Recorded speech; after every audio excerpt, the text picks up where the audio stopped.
My name is Apekchhya and I've created a 2D platformer game. Its name is Fruit Picker. In this game, the player has to collect the fruits and the time taken to collect all fruits is recorded. Player will have to cross obstacles to collect the fruits. If they die, they will be respawned. However, the time will keep increasing. At the end, the total time taken to collect all fruits is recorded. The difficulty will increase with each level. The player can be moved back and forth using the left and right arrow key. The space key is used to jump. For double jump, the space key has to be pressed twice. Now let's see the game.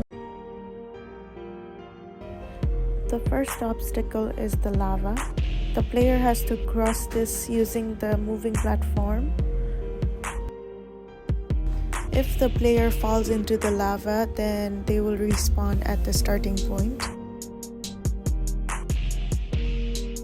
Here there's a trampoline to the checkpoint. The button turns off the fire for 5 seconds. As the fruits are collected, the number of fruits collected shown are increasing. This obstacle is the rotating saw. Since player had crossed the checkpoint, they respawn at the checkpoint.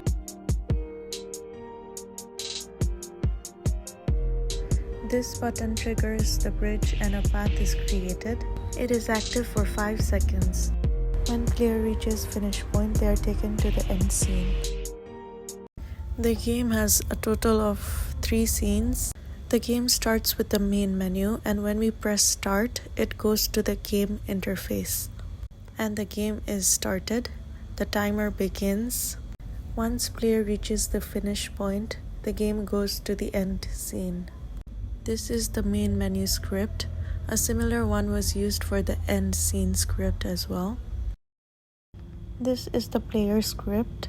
The player can jump once, they can double jump, they can also wall jump.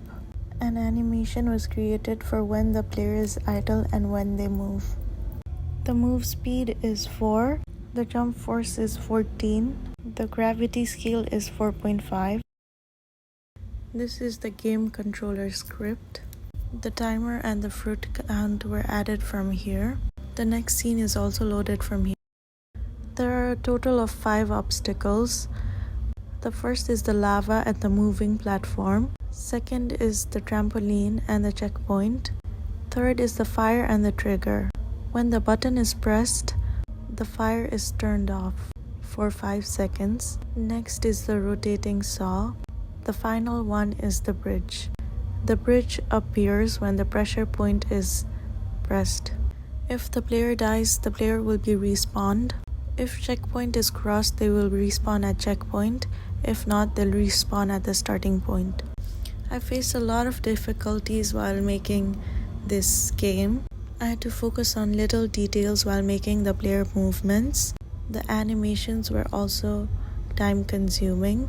I added new things in player movements, so it was a bit time consuming. The obstacles were okay because we had done it before. My biggest challenge was a Unity crash. My laptop ran out of battery and some scenes were saved and some were not. So when I opened it, the game wouldn't completely load. And it didn't exactly show the error, so I had to start over again. However, it was better the second time as I was already familiar with the game.